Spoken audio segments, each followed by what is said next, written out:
the Locked On Pirates podcast. I am your host, Ethan Smith, who is finally feeling better after a couple of days of being sick. I am back, and we are live streaming today on Twitter, YouTube, and it looks like maybe even Facebook if I have it up right now. But we are live streaming during Yankees Guardians Game 5, which has just kicked off. We'll be talking about that game, but we'll also be talking about the Pirates off season, things that I see. And I also sent out a link for people to come join. So if you want to come join and talk, we got some people here already, or a person here already in Connor Williams that has thoughts about the Pittsburgh Pirates and what they could do in the 2022 offseason. This live stream is brought to you by Bet Online. Make sure you place all of your bets during the football season and even the National League and American League Series with betonline.ag, the single best betting online platform in the world. And with that said, guys, let's get into this live stream and have a fun time.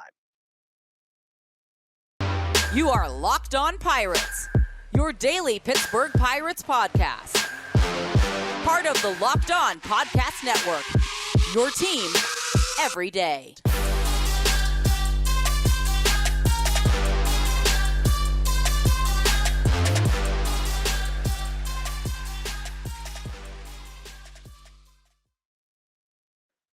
So, crazy enough, with the start of this baseball game, that intro played and the Yankees and Nestor Cortes have 2 outs already here in the first inning after a Stephen Kwan leadoff hit. Of course, during this live stream, the Game Day app will be up for everybody to look at.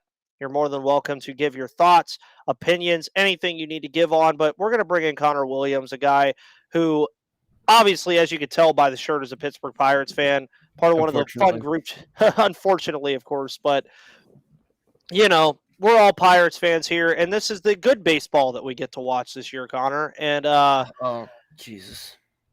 Unfortunately, I would have had a more kind of play in here with this game if it would have happened last night, because Jameson Taillon was set to start for the New York Yankees last night as the Yankees wrap up the top of the first inning with Nestor Cortes. And I don't know if this is an advertisement or not on MLB's Game Day app, but it is. But thank God it's already muted. See? I was about to say that was going to be very, very bad. But we'll see. This game, very intriguing, especially from a Pirates fan standpoint, because you look at a Cleveland Guardians team that it's always preached in baseball that if you don't spend money, you can't win. Well, Cleveland basically said, hey, we're going to go against that standard. We're going to sweep the Tampa Bay Rays in what was pretty much the small market series, if you will, between those two teams. I kind of compare it to when two smaller FBS teams play each other that are really good. Like in this scenario right now, it'd be Tulane and Cincinnati. Like if those two teams played each other and then the one wins and then they have to face the juggernaut, which is the Yankees. It's like, okay, let's see what they can do. And they've had a good series. They're 2-2 right now.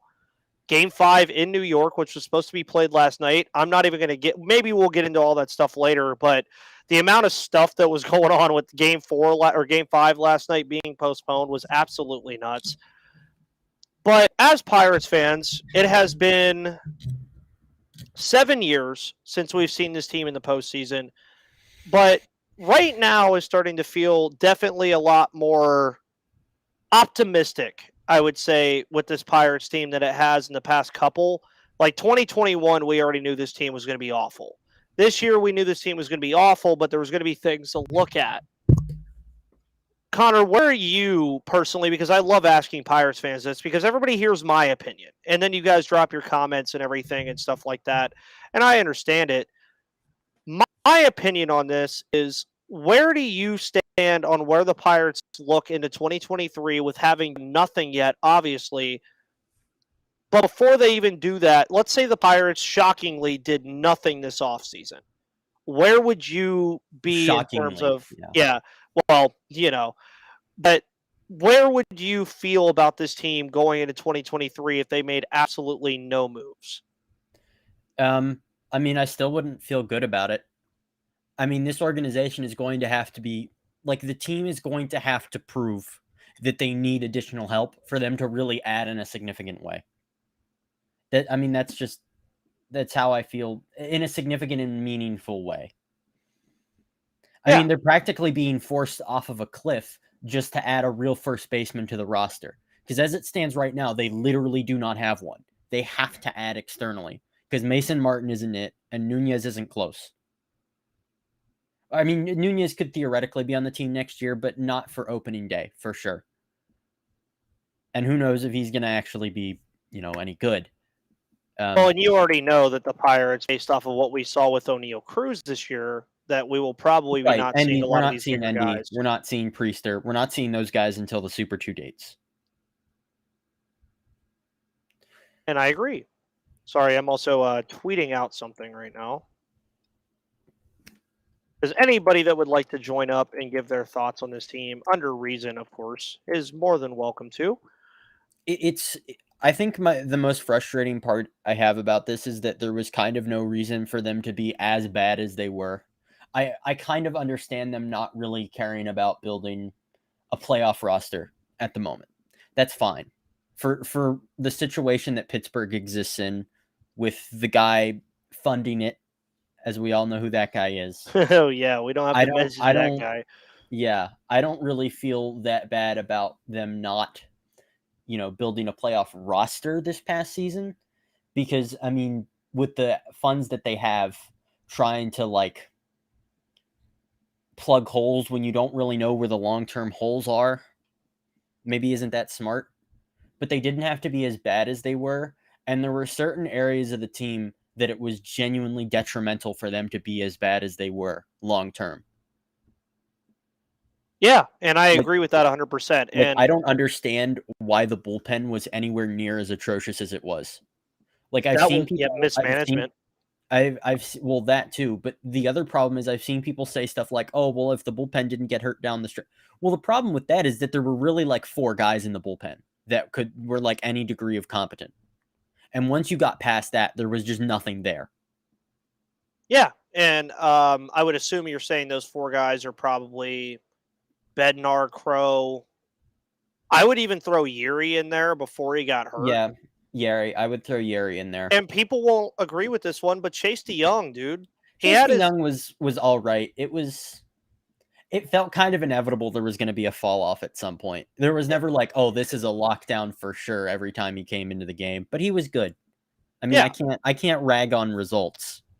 And for the majority of the season, he was pretty good. It got a little rough near the end, and I think that was the fall back to earth. But yeah, and even at the end of the day, one thing that I've spoken about on this podcast multiple times about the bullpen and how a lot of people perceive it is there's going to be arms that are going to come through this system, no doubt.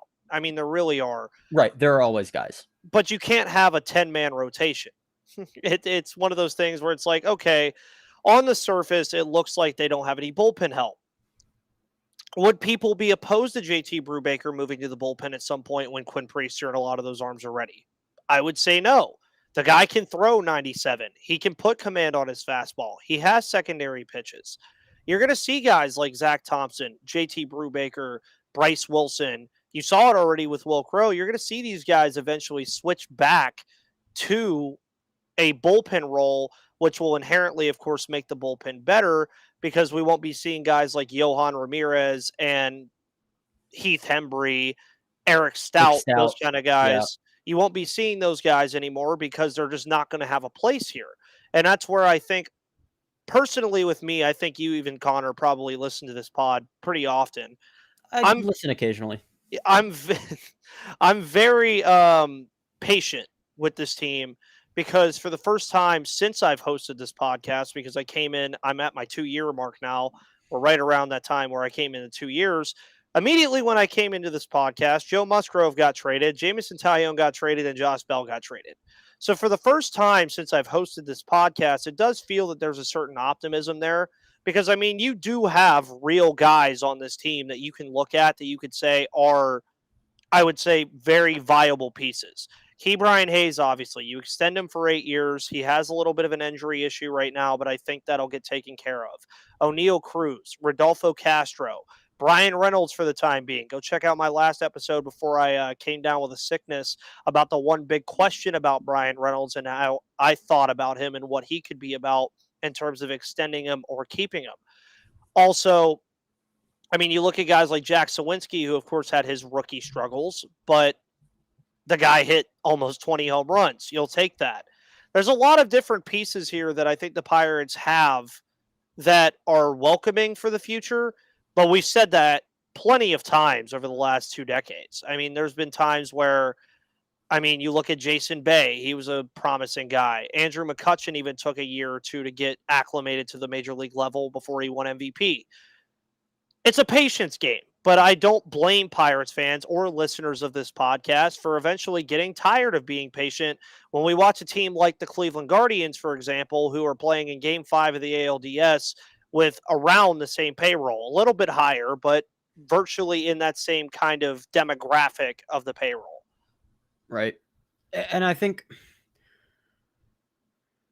part of the struggle is just having people on the roster that had no purpose to be there. That's the most frustrating part. Like Van Meter served no purpose. Greg Allen served no purpose. Jake Marisnick served next to no purpose. There's just a lot of stuff like that we've had to put up with, especially last year. That was just, why are we continuing to do the things that we're doing when we could be doing more to get to where they need to be to compete faster, but are not? Oh, 100%. And one thing I do say about all of this is there was a point last year in the offseason around when, of course, the lockout ended. A lot of Pirates fans were clamoring for them to bring Yoshi back. There were a lot of people that said, hey, this guy is the real, like, he's a real guy. Well, it's like, okay to do that. The problem is there was no purpose in hanging on to him as long as they did. Yeah, I don't think anybody really had an issue, including myself, with the idea of bringing him back and at least giving him a shot. I think it was the fact that he stayed on the roster for about, I would say, 2 or 3 months longer than he should have, as well as Josh Van Meter. Not only staying on the roster, but staying, like, there was a solid, like, for the first, 2 months of the season, he was hitting fourth, pretty much all the time. Oh, yeah. And then Josh Van Meter was leading and after, off. month 1, where he's hitting, 130 or whatever it was that he was hitting with, a 37 WRC+, you can't keep him in the fourth hole unless you are trying to lose. Yeah. And I agree 100% with that as well. And, I mean, you saw that also with Miguel Andujar being picked up near the end of the year. They slotted him in that slot, too, at number 3. And I said, I don't have an issue with that because you need to see what you're getting with this guy immediately. And speaking of, I also wanted your opinion on this, too. I'm very surprised that Cleveland is going with Aaron Savali here. I have no idea why. Bieber's on 5 days rest now, isn't he? No, he's on short. I think he pitched so game 3. 4? Yeah. I think he's on 3 or 4 days rest. But I have heard internally from people who cover the Guardians that they would not be shocked if Bieber comes in very early. Like if things hit the rails very quickly, they would not be surprised if he comes in pretty quick. And I mean, for a game 5, at this point, you got to throw all your cards on the table. One thing that I did have an issue with, just to get away from the Pirates for a second, is I do not appreciate the way that the playoffs were scheduled for certain teams. Especially this. This is because, why did they schedule this at 4 p.m. on a Tuesday? Are you kidding me? And that's where a lot of people were interested about that because, again, you can't really handle Mother Nature. That's just something that's out of your control. But why is the NLCS starting today and then playing game 2 tomorrow before the ALCS even plays game 1 on Thursday? That just doesn't make a lot of sense. It's okay, why not had this game just postpone the Yankees-Phillies game? Of course, Rizzo was hit by pitch. Oh, yeah. I don't think a lot of people in San Diego would have been upset if they said, you know what, we're going to postpone our game to tomorrow. Have this game today in straight prime time, 8 o'clock. And I know it's on TBS and they interfere with AEW Dynamite tonight as well, wrestling. But the fact that this game is at a 4 o'clock game on a Tuesday and a do or die go home, I think that says more to MLB's, what's the word? I think MLB's marketing than it does anything. Media illiteracy. Yeah. I mean, could you ever see an AFC championship game being postponed and then having it at 4 o'clock in the afternoon the next day on a Monday or a Tuesday? No, it would never happen. And there's a lot to be said about why that game was not played last night. I mean, there's a lot of different stuff. And then even going into last night and today, the Guardians, of course, I heard there was a report that came out that they had to stay at different parts of New York because certain hotels were booked up to the point where they couldn't accommodate the Guardians. That's insane. Like, that's really nuts. First and second, bottom of the first. This kind of feels like a spot where Stanton would just crush one into the seats. It really does. And I think you could say that about a lot of moments about Stanton, but this one right here, like, you obviously remember the loss in Yankee Stadium in September. I would rather not. I would rather not remember it. But when he came up to the plate after that, I was like, yeah, this is a Stanton spot where he's going to hit a grand slam. Yeah. This spot feels like a spot where he could potentially hit a home run now. And wow. As I say that, he goes deep right field.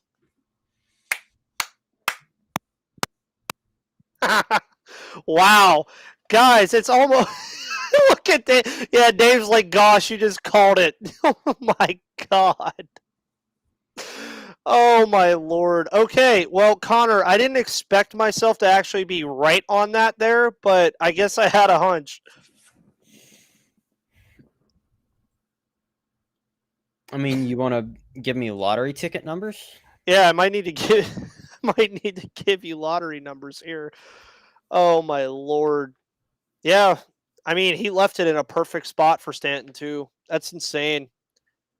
Yep, Stanton's he's energized. That's 3-0 already. That is not spur. And as we were just talking about, I feel like that's a spot where Shane Bieber doesn't give up that kind of pitch. I really do. I feel like that's not a pitch that Shane Bieber makes. And that I trust Terry Francona. I would give so much money to have Terry Francona be the manager of my team. Oh, if Terry Francona was the manager of the Pirates, I'd be talking about the Pirates making the wild card next year. Trust me. This team would be in contention next year, I think, for a wild card spot if Francona was their manager. I mean, it's not the only component there, but like, I'd feel a lot better about it. But I don't know why Bieber wasn't starting this one. Wow. Over Savali, like, I don't like that. Doesn't feel like a hard choice to me. Well, and let's see if he gets out of the inning too, because he needs to get out of the inning. Like he only has one out. Like, you're already down in a 3-0 hole in the first inning. Henches is up in the bullpen. But even if if we could put ourselves in the Guardians' shoes here, this is what I would say. Is if this were the Pirates, I would be pretty upset because we've had this feeling before. I don't think a lot of people remember it, but in 2013 when we lost to St. Louis after being up 2-1 in the series, Cleveland was not up 2-1 in this series. I believe they won Game 4 to force Game 5. But I feel like this also plays into the idea of small market teams like just falling short all the time. But for a Cleveland team like this, I mean, albeit they're very low payroll, this is a talented team. I mean, you look, they have Jose Ramirez, who's easily a top 5 player in the American League. They have a lot of young guys, too. I kind of see a little bit of the Pirates Donald in this beat team. that out. Okay. Wow, they pulled Savali already. Wow. So if that was your intention, like say that you knew Savali would probably get beat around, why not just start somebody else?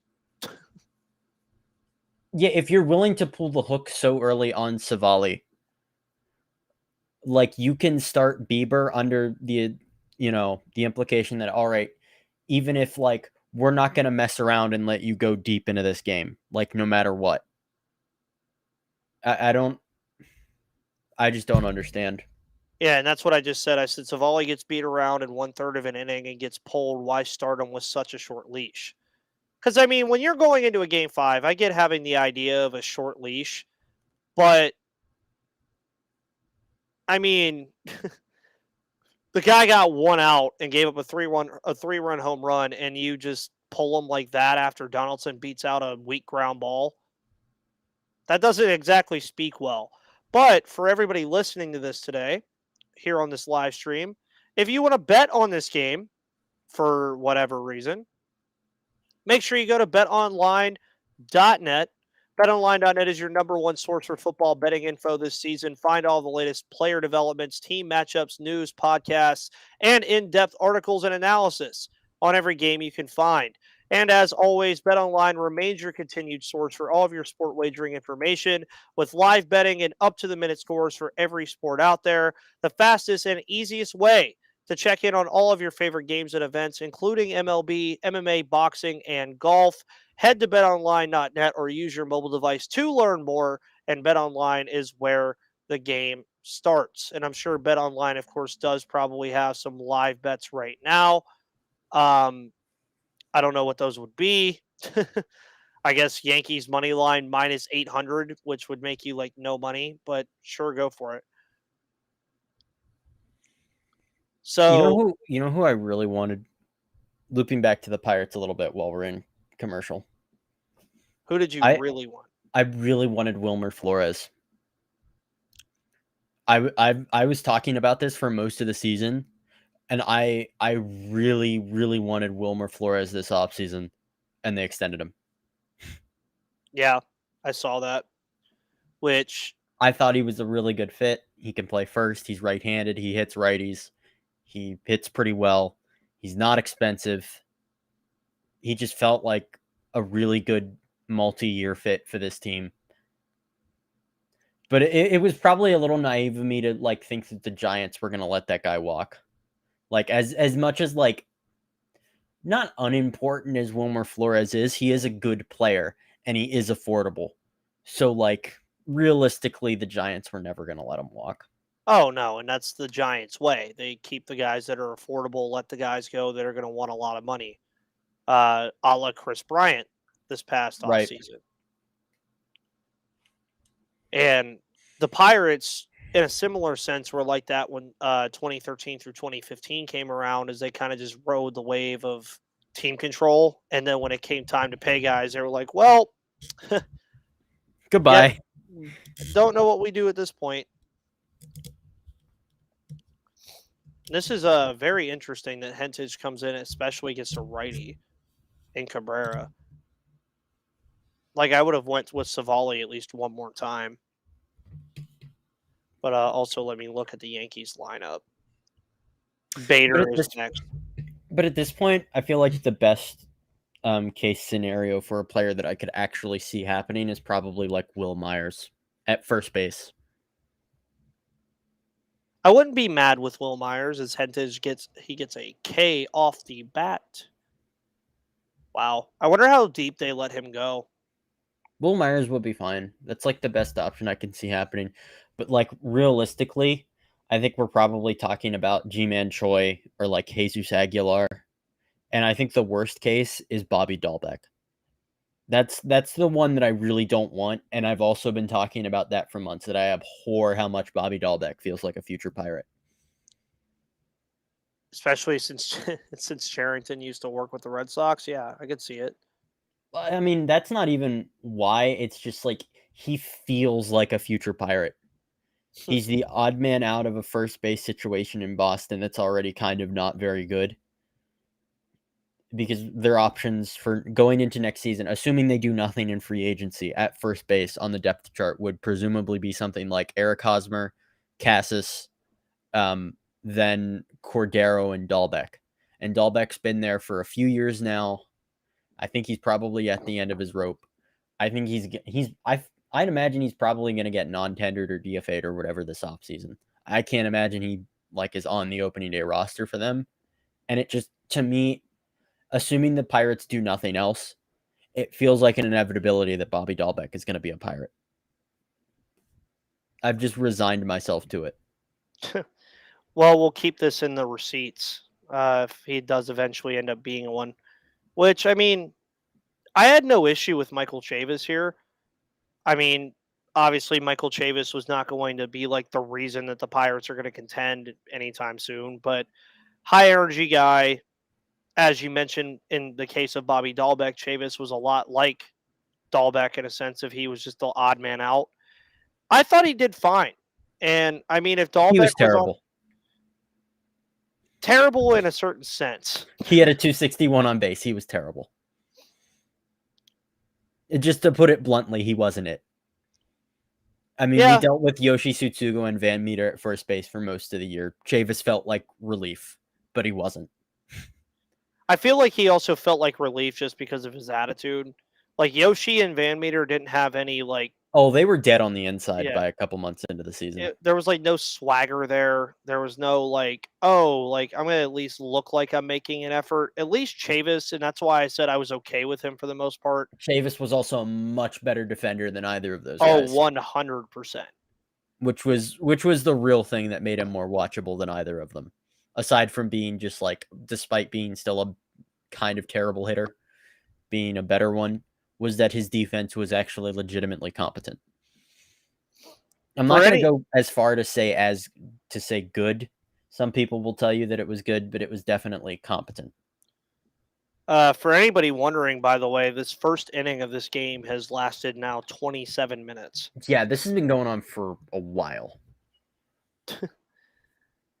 Which is hilarious because the top of the first inning probably lasted about 4 or 5 of those minutes, and the other 20 or so minutes have been the Yankees beating around Aaron Savali, and then the Guardians making a pitching change pretty quickly. And I wonder if Cleveland can come back from this. I really do. It's the first. I'm not that worried about it as long as they can stop the bleeding. Yeah, now if I'm sure I'd feel different if I were a Guardians fan. Yeah, I'm like if Harrison Bader goes like deep right here or something, like no. If they go down like 5-6-0 in this first inning, there's no way. But Hentges has come in and he's done pretty good. As I lounge back and watch. But I'm just resigning myself to the idea that they're going to roll into next season with their options at first base being Bobby Dahlbeck and Ben Gamel. Because, I mean, who's forcing the Pirates to be competent? Not Major League Baseball. They could be competent. They could be a competent team. They could win 70 games or more if they just cared. But they haven't showed that they want to care yet. So why would they suddenly care now when they're just going to spend half the season manipulating more top guys? It's a good point. Like, they practically have to be pushed off of a cliff into caring. And they're just going to do the same thing this offseason. And I'm not like, I understand it. I abhor it and I hate it. And I think it's terrible for them and the long-term future of the team. But at least I kind of understand it. I don't know. I think that's just like hardcore copium, but yeah, but it's warranted. I think the one thing that they absolutely have to do, like I don't even see the Pirates failing to do this, is they're going to have to improve the bullpen. Like they have to. Because it was a struggle down the stretch just getting the innings that they needed. And that can't be a thing for like 3 years in a row. Like the strain that puts on your starters for having to go deeper into games, or the strain that puts on the guys in your bullpen. Like no. They cannot roll into next season with a bullpen situation as bad as it was. There has to be more than like 3 or 4 competent players there. That's the one area I genuinely expect them to improve. I'm not sure that they'll do much else to add externally anywhere else. Yeah, and a lot of people do preach about this free agent class being very deep, but also forget that most of the guys that are there are player options. Right. When you really like break down like who's actually going to be available, it's pretty thin. especially at the positions that the Pirates are in need of, first base. They're like the first base options are not good this offseason. No. They're really bad, actually. Josh Bell isn't going anywhere. I think he stays with the Padres. I say that now, and sorry to like cut you off on that, but I say Fine. that now with the fact that the Padres are where they are. If the Padres would have lost in the wild card to the Mets, Josh Bell would have left because AJ Preller would have also got fired. I will stand by that at any stretch of the imagination. I said there was two scenarios with the Padres. It was either they missed the playoffs or got knocked out in the first round, and Preller was gone and Bell was gone, and you might even explore a trade with Soto, or they're doing what they're doing right now, where they're making a deep run and everybody's going to stay and wait for Tatis to come back next year. Not saying that the Padres can't win the World Series this year, because I think personally they're better off with Tatis not being there right now, because one of the things that I've seen in this postseason they've done really well at is defense. What is Tatis's main weakness? Defense. So, not to discount him here at all, but we also have another person who's joined the fray as we're talking about the San Diego Padres, and it's Bryce Patrick of Locked On Rangers, who's probably loving every this. Are you loving every second of the Yankees being up 3-0 first inning already? No, I can't say that I am. Well, you did miss the with the chat overlay, which I will also post here. You did miss a point where I said this feels like a moment where Giancarlo Stanton's going to hit a home run, and as soon as I said that, he hit a 3-run home run. So, well, I know a thing or two about Giancarlo Stanton hitting clutch home runs against my team. So, I think I can.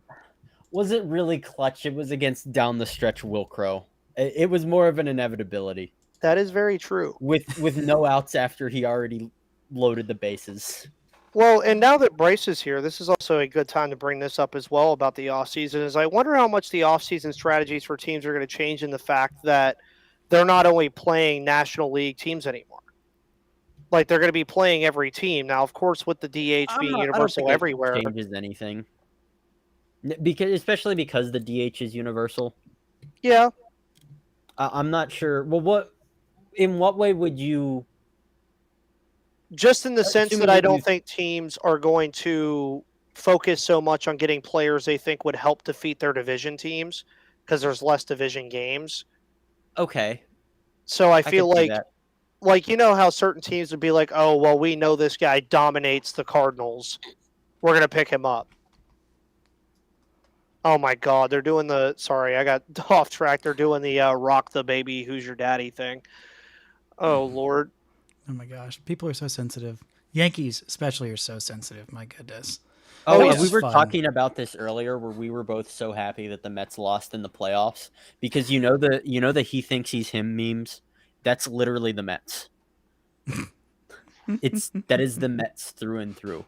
I'm just happy the Padres won. Like my main rooting interest, besides my large adult sons that are scattered across Major League Baseball, which there are many. Literally every team had a former Ranger on it that made the playoffs, except for the Mariners, who had a guy who was drafted by the Mariners or by the Rangers. So I count that.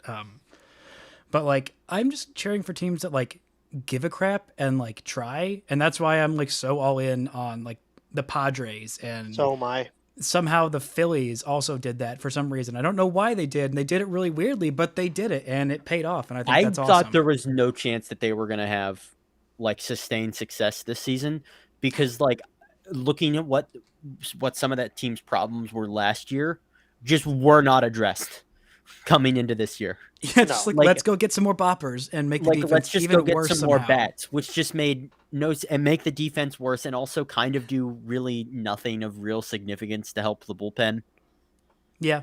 Like the bullpen, how many blown saves did they have last season? It was like 36. It was something absurd. It was something like 35 or like something insane.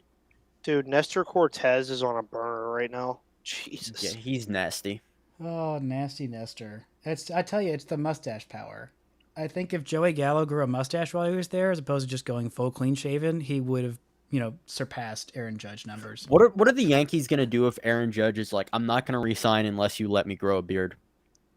That'd be so funny. It'd be so weird to see him with a beard too, because like we've never seen it. We've never seen it. Well, It's hilarious because the second guys leave New York. Oh yeah, a la Mike Napoli.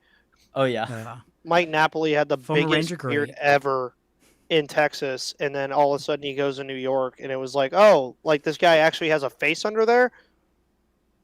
Well, it's also like there are some people that I've seen on the Yankees over the years that like they go to the Yankees and you're like, oh, that's why they grew a beard. Like, I mean, not to be rude, but I mean, some guys just have to. Like, they Rougned just Odor look way better. looked like a child, but also was balding. Like it was very.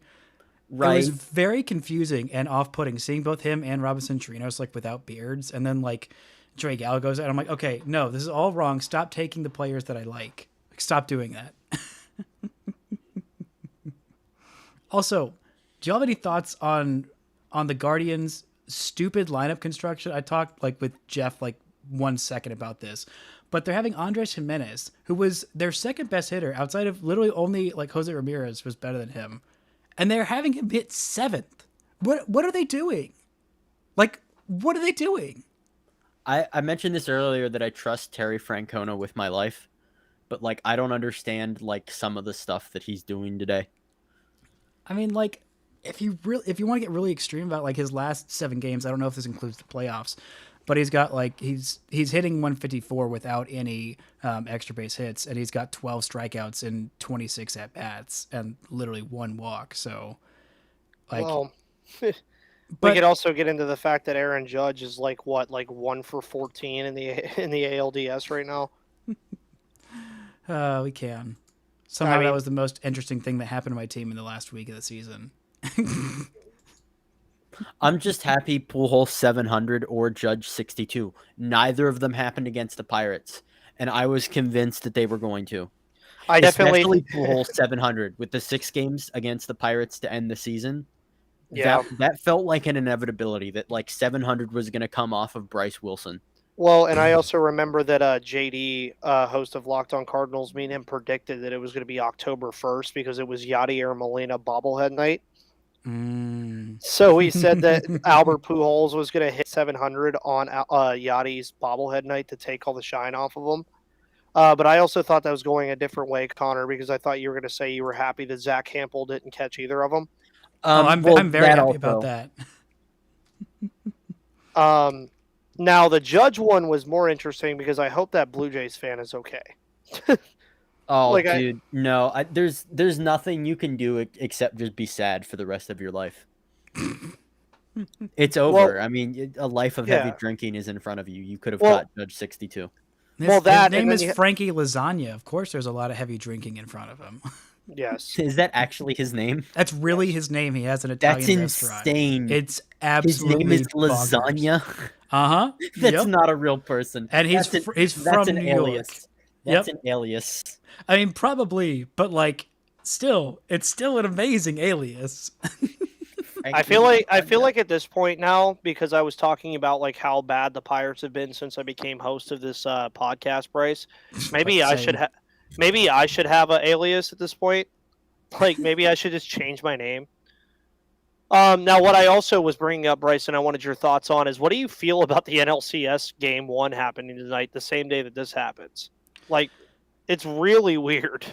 It is so weird, and I looked at the schedule for like the timing of the games, and I hate it. I hate it so much. Like, Why weren't they flipped? This one, I get like why this one's in the afternoon, because you're already screwing the team that wins and giving a huge benefit to the Astros of like they have to go without a single day rest, and like immediately go do it. And you also like they handle the whole rainout thing really terribly of like not giving any updates during it. But like, I don't know, like why are you not having more of these be night games? These are the NLCS and the ALCS. These are like the big bads. Like what are you freaking doing? Like why are there so many Especially afternoon on a games? Tuesday. Like I don't. Who's gonna skip work on a Tuesday? Obviously some bums, but like not most people. And what I was mentioning earlier, very unironically, was the fact that this game was under TBS rights. So the reason the game time is probably this time is because AEW Dynamite they pushed their Dynamite show from Wednesday to Tuesday this week for some reason, which is on at 8. So I guess that they had to do this at this time. But either way, I guess they did it because don't they also have the ALCS? I believe so. I think that's how it works. Is they've got the AL in the playoffs. Because I think the NLCS is on Fox. Yeah, I think Fox has the NL stuff because I think Fox had the NL, the NLDS, both the NLDS series as well, if I remember correctly. Speaking of broadcast stuff, I don't think I have spent a single week of my life watching TV with it muted more than I have for this Yankees Guardians series. Oh, with Bob Costas? Yeah. Oh my god, it's so terrible. For me, Costas is fine. Like, honestly, of the two broadcasts, I think these are better. Mainly because I just hate John Smoltz on the broadcast. Oh, 100%. He's the most old man yells at cloud, and it is so freaking unbearable. Like, every single thing. Costas like, I remember is worse.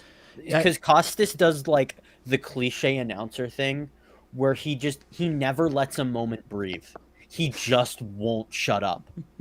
He won't shut up, and he's constantly talking about stuff that's completely irrelevant or some baseball subject that a better baseball writer has already talked about a million times or is going to talk about. Like, he wants to write his opinion piece on what just happened as it's happening. But Connor, we know that with Bob Walk and Greg Brown and our that's more of a Greg Brown problem. So Greg Brown, Bryce. So how is the Pirates broadcast? I can't say that I've listened to a whole lot of it. It's very bad. I don't want to call it bad straight out because there are moments where it's like, okay, they have their moments. Like, it's sometimes Greg Brown will be like zip zap kazooie, and you're like, okay, this actually warrants this. Like, it's actually like it's like just random crap happening in the middle of a game, and you're like, okay, this makes sense. But then like the Pirates will hit a walk-off home run, and normal broadcaster would be like, okay, deep to left field, and then as soon as it goes over the wall, they shut up for like 30 seconds so you can hear the crowd. Greg Brown will be like, his third of the day, like as he's saying, like his rounding the bases, he'll just keep talking, and you're just like, dude, come on, like really.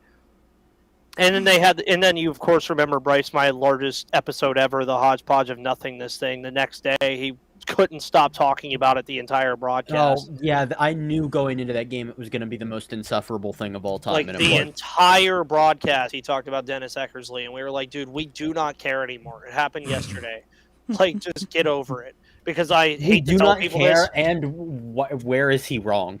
Yeah, it's like, please tell me the one spot in what Dennis Eckersley said about this team where he's actually wrong.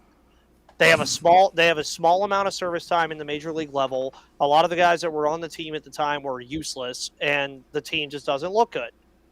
He's not wrong. No, he's not. Gosh. I'm finally looking at the Pirates baseball reference page for the first time. He was also like on his way out of broadcasting. He did not care. Oh yeah, he did not care. He already like had his retirement plan set. He's like, I'm gonna say whatever I want to say. I do not care. Yeah, Eckersley, he was just like, all right, like, what can I say about every team that we play? All right. Oh, here comes an Aaron Judge fly out. Maybe. Nope. Oh, did it go? Oh my God! As I mentioned earlier, that he was like 1 for 14. This is all your fault, Ethan. It all is your fault. Because I said earlier it felt like a Giancarlo Stanton home run moment, and then I mentioned earlier the Judge was 1 for 14.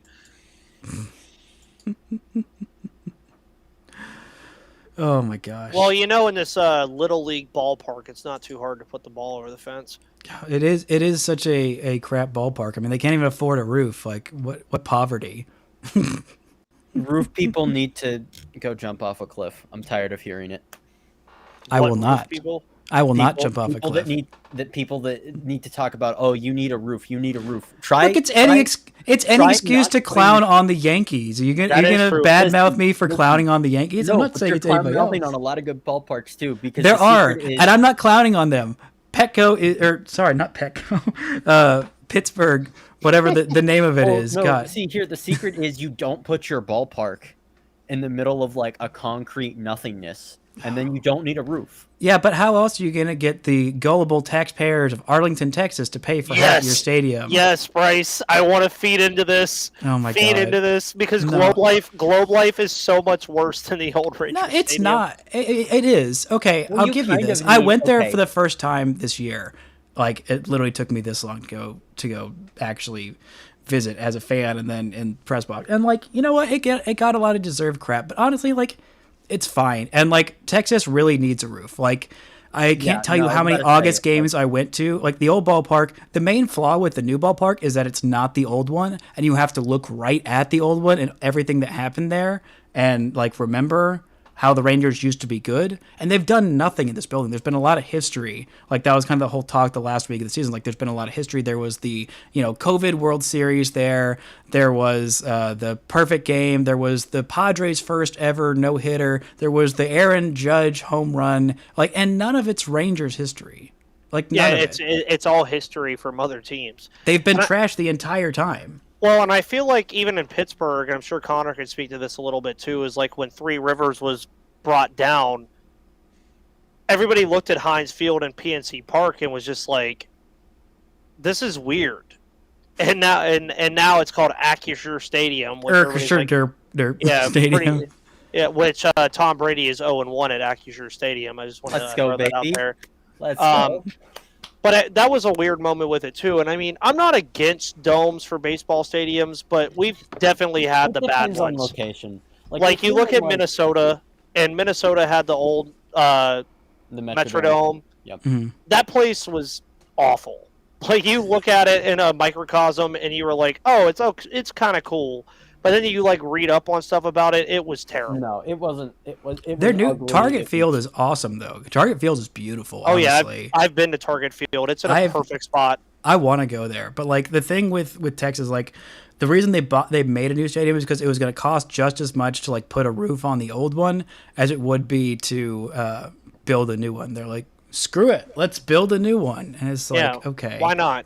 But like, there's so many the wear and tear. Like, there's a reason why no pitchers would ever like sign in free agency with the Rangers, because it was miserable, absolutely miserable. Like, it would just exhaust you and wear you down, like day after day after day in the summer heat. And like now, there's air conditioning, and like I can't tell you how many Sunday afternoon games I went to in August where like your butt cheeks are literally being burnt off just sitting down on your seat. You have like sweated through it's like the entirety. 5 degrees every day. Yeah, and the seats being like dark green makes it even worse. Like, you've already sweated through like all of your clothes in the first like 5 minutes of sitting down. You're like, okay, this is only gonna get worse.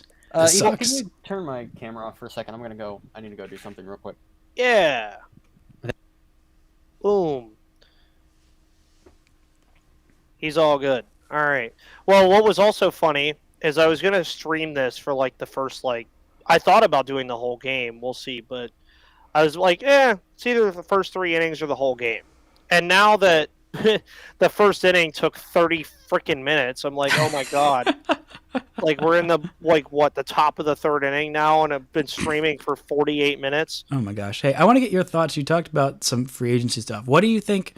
What are the Pirates going to do in free agency? Because like, I'm looking at your like BRF page, and there are a lot of, one of the things that the Pirates have done well this year, not that I want to give them too many compliments, because I know how rough it is watching a 100-loss team. But like, there are foundational pieces there. There are some like really good players. I don't know what the package was y'all got for Jose Quintana, but like signing him and turning him around, that's some of the things that like the teams that are, at the bottom need to do. And the Rangers did well. And I think the Pirates can benefit by like trying their hand out on someone again, like him, who like showed promise before, sucked now, and then kind of turn around and flip him to a contending team. But like, what's kind of the timeline here for contention? Do you think? Is it like 2025? Is it 2024? Like, how far down the road is it? It appears that they're targeting 24 as like the turnaround year, like kind of like the Baltimore Orioles kind of year. Mm-hmm. It just really depends on what they do to improve the roster. Starting pitching, I think, is going to be fine because you have Keller and Contreras. They've talked about bringing back Quintana even after trading him because he loved Pittsburgh that much. So that would be really interesting to see him come back. and you have a lot of arms coming up next year that are going to be very interesting. It just really depends on what they do. I mean, they need to go get a first baseman. You can look at our baseball reference page and tell that we need a first baseman bad. But that's not good. No, and yeah, the free agents class for the first baseman is not very good. But it's not really good for a lot of position players, honestly. No, and it's a lot of player option guys too, which scares me. I really just think they need to go kind of do what they've done the last couple years. Go find a really good starting pitcher. If it's Quintana again, go for it. I think it would be absolute comedy to bring Quintana back again and then trade him again if he has a good year. It would be absolutely hilarious. But go bring the prodigal son home. Go get Josh Bell. That has been talked about, but I do think he stays in San Diego. A name first base wise that I've been very stuck on is CJ Cron in Colorado. Ooh, that would be a good get. He's really good. I don't know why they extended. Oh, what was the one? Daniel Bard, is that who they extended to the deadline? Yeah. The only move they made. I don't know why they didn't extend him because I don't know why they didn't really trade. Darn good. I don't know why they didn't trade CJ Cron at the deadline. Well, that first, but what's up, Stace? Oh, Stace here too. I don't know. She just commented in the chat. Oh, she's just commenting. Mm-hmm.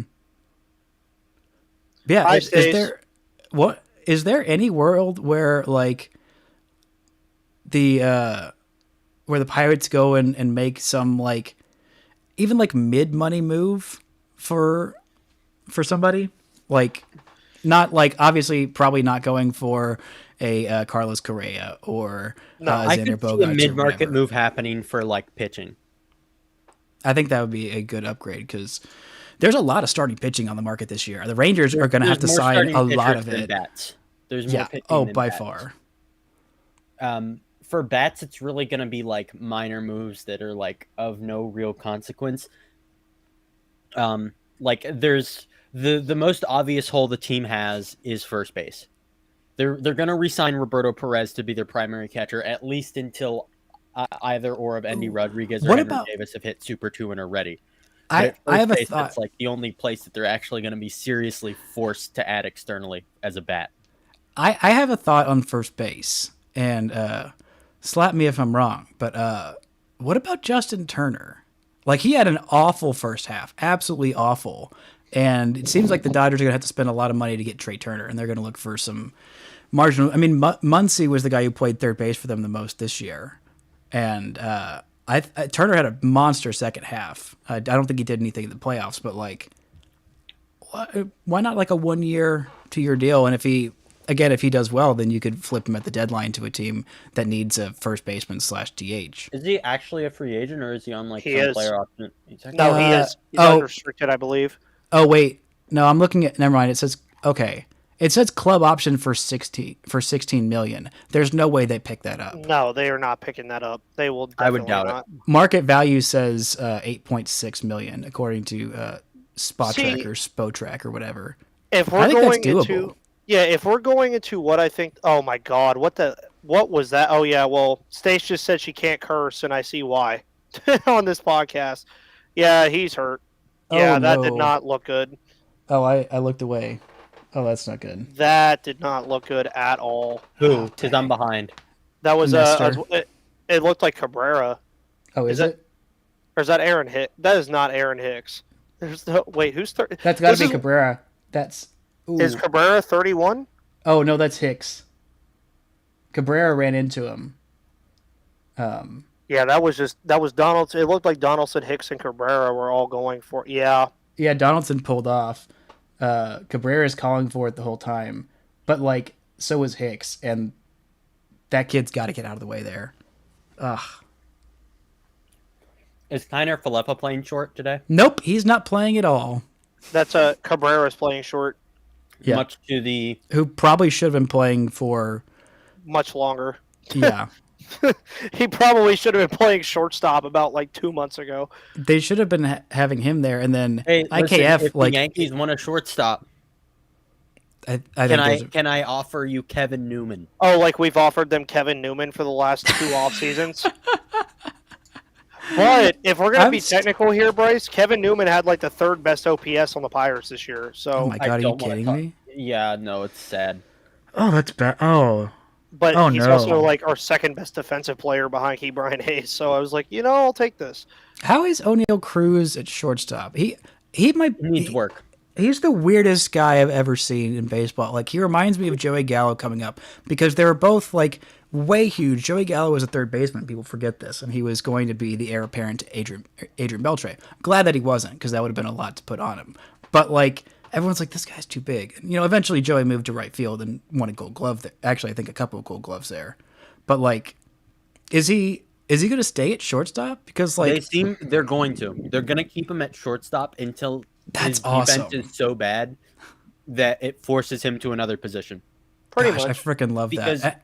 Because the value that you can get out of him at shortstop, even if for some reason It's O'Neal like Corey Cruz turns Seager. out- even if for some reason he turns out to be like an average bat, an average power bat at shortstop is a very valuable piece, even if the defense isn't that great. And the thing with O'Neal Cruz is that none of his defensive issues are linked to anything with the tools. Yeah, like, because his he could- tools are he could- freaking outstanding. His range is very good. Okay. His arm is insane. It's really just the glove work and the arm accuracy that's holding him back. And one thing that I did like, though, about what he started doing near the back end of the year was he started realizing, okay, I don't need to throw the ball 105 miles per hour from short to first every time I do it. But it's So really freaking cool when you do it. It's cool. It's cool until you throw it into the netting above your first baseman's head and give somebody a ground rule double. But he did start pulling back on that a little bit, which I still think it is hilarious with everything that he did this year that was so great that his hardest hit ball, which also happened to be the hardest hit ball in the StatCast era, wasn't even a home run. It was a single off the very It was top of the literally wall. a single off of the Roberto Clemente It hit wall. so hard off the wall that it just bounced right to Acuna. Like the ball was like there were people on Twitter complaining that why didn't he get a double out of it? But like I went and rewatched that. There was a runner, like the runner that was on first ended up on second. Like, I think it was literally like back in the infield in under 7 seconds, and that was with like a just a lob from Acuna because there was no way. Yeah, and I think one of the things that's interesting, and I think we're going to see a lot of, and should be a lot of debate of this offseason, is like how much the shift ban is going to change everything, because I think some subpar defensive shortstop have gotten away with a lot, like guys without range, like Corey Seager especially, with the positioning. You don't have to have as great a position. You don't have to, have the range. I mean, and like, I don't think the it's thing that gonna you be say of quite Cruz as having the range is just like he's going to be able to stick there, and I think that's going to keep him being super weird and freaky valuable. Whereas Seager, I think they're going to keep him there because you pay him $300 million. He's at least going to be your shortstop for the first 3 years. Like if he's not 30 yet, then you're not going to be able to move him off unless you have some stud that's coming up and pushing him off. And in which case, it would also move Josh Young off of third base because that's exactly where Seager would go. But like, I think the Rangers are going to suffer a lot defensively with Seager and Young a little bit on the left side with no shift next year. To butt in for a second, this is also Bryce's. Go for it. I made all my point. Where Andreas Jimenez should be batting right here. Mm-hmm. No knock to Ahmed Rosario here, but this should be a Andreas Jimenez at bat. One out, first and second, top of the third, you're down 4 runs. This is where Jimenez should be. Well, and Rosario got a 4-pitch walk, so I guess I'll shut up. Hey, but I still don't understand how this Cleveland team, like, looking at their offense, and I'm like, their pitching was like pretty good, but not like insane. Like, well, they also played in the AL Central, which is but like an there are fraudulent division. I mean, the bottom two are not even fraudulent, just openly like bad. And I love that everyone picked the Tigers to finish like, oh shoot, did they? Yes, the Rangers finished with a better record than the Tigers. I put a lot of stake on. Everyone's like, the Tigers were just as bad, if not worse, than the Rangers last year, and they made fewer moves. The Tigers have been bad enough that I've been doing some insane narrative ball on Twitter. My handle for the majority of the season has been Josh Harrison is better than Javier Baez.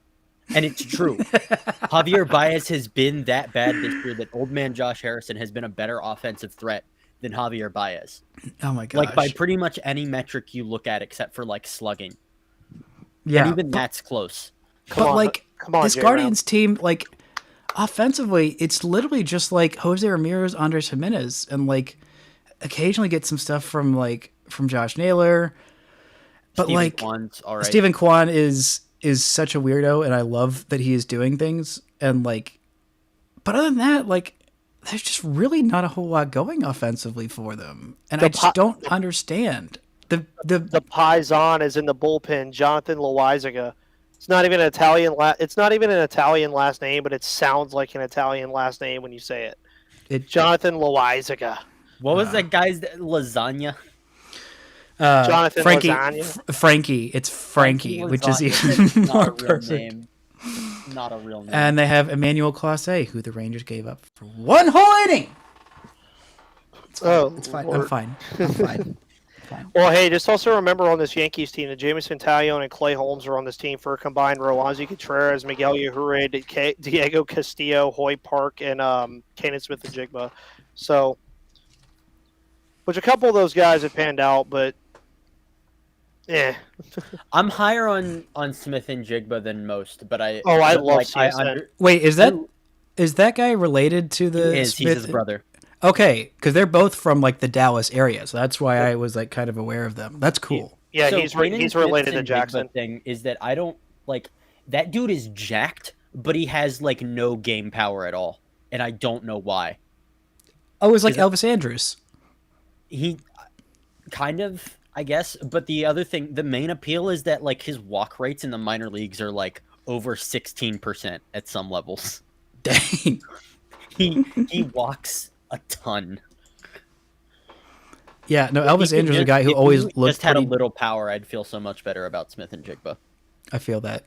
But like Elvis was one of those guys who in the minor leagues, like, or when he came up, like as a youngster, it was Ron Washington was in charge of the Rangers, and he was trying to make Elvis Andrus like a 1950s 2-hole hitter, where it's like he would not really walk a whole lot, he would just bunt a whole lot, and really he would just bunt a whole lot. It didn't have like no Put the ball power. in play. Yep, just be a little slap hitter. And like, I mean, he had his career high. It took him until like his age 26 season, which he came up at age 20, and it took him until Wow, did in he 2009. debut that early? I didn't realize He did. that. He was so young because he was an all-star his like second full seaam in the big leagues. He finished second rookie of the year voting in 2009. Okay. But like he and Time ago. Okay. yeah, I know. He and who am I thinking of? The Rangers, Neftali Feliz, both of them came up in 2009 and then were like real like studs in 2010 because like the Rangers were kind of like on the cusp of that, and they were, well, Elvis was the face of the franchise basically for that whole run of like being good for 7 years, and now everyone's like, wait, the Rangers were ever good? And I was like, yeah, it was before I had a podcast, and then I started, and they've been total butt ever since. Pirate legend Neftali Feliz.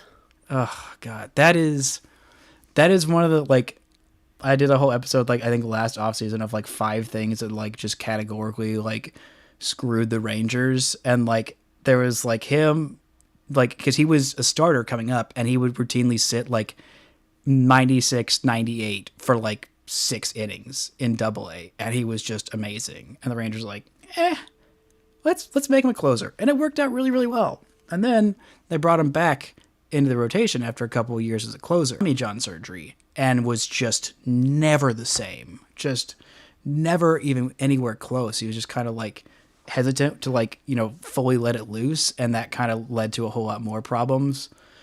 But like, man, what could have been, and what was, like, those years of him as a closer were fantastic. Yeah, there was a time in Pittsburgh where everybody thought Richard Rodriguez was the future closer. of the Pittsburgh Everybody? Pirates. Okay. No, I would argue not everybody thought that.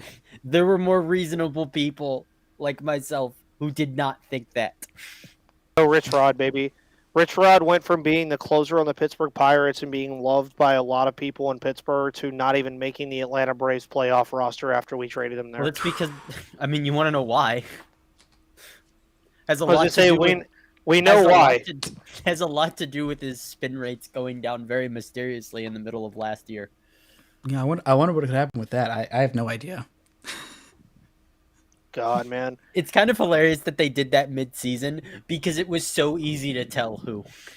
All right, for the next hour, we're going to talk about spin rates mysteriously going down. We're going to talk about the cheating Astros.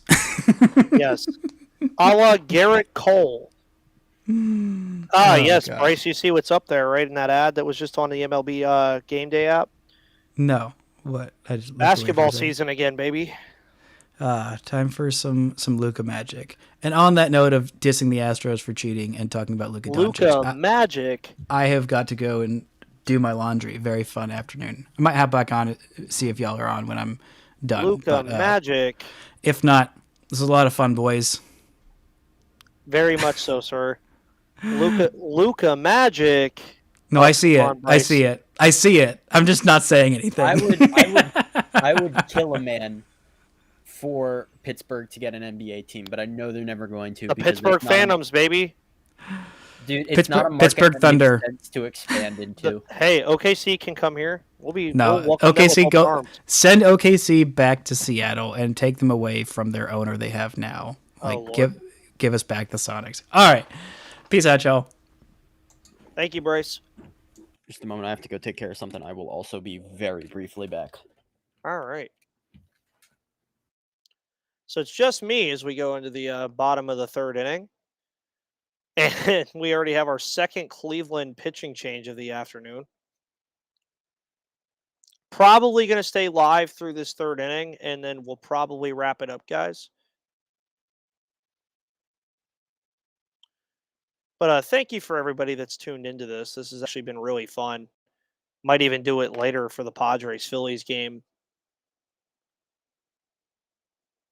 Lots of good Pirates talk, lots of good Rangers talk, lots of good off-season talk. Gotta love Stanton. Oh, Lord. Oh, that's a higher. Jeez, man, these outfielders need to watch yourselves. It's the second time in this game we had somebody run into each other.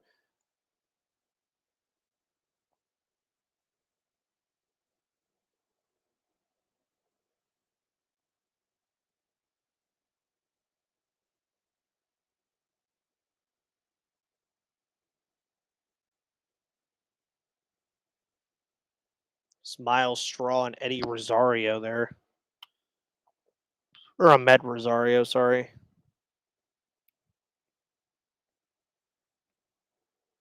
But again, I hope you guys all enjoyed this. This was very fun. Audio version of this will be up tomorrow. Connor has returned. Connor, I was just letting them know after this inning was over, we were probably wrapping up. The audio version of this will be up tomorrow. Oh, we getting off?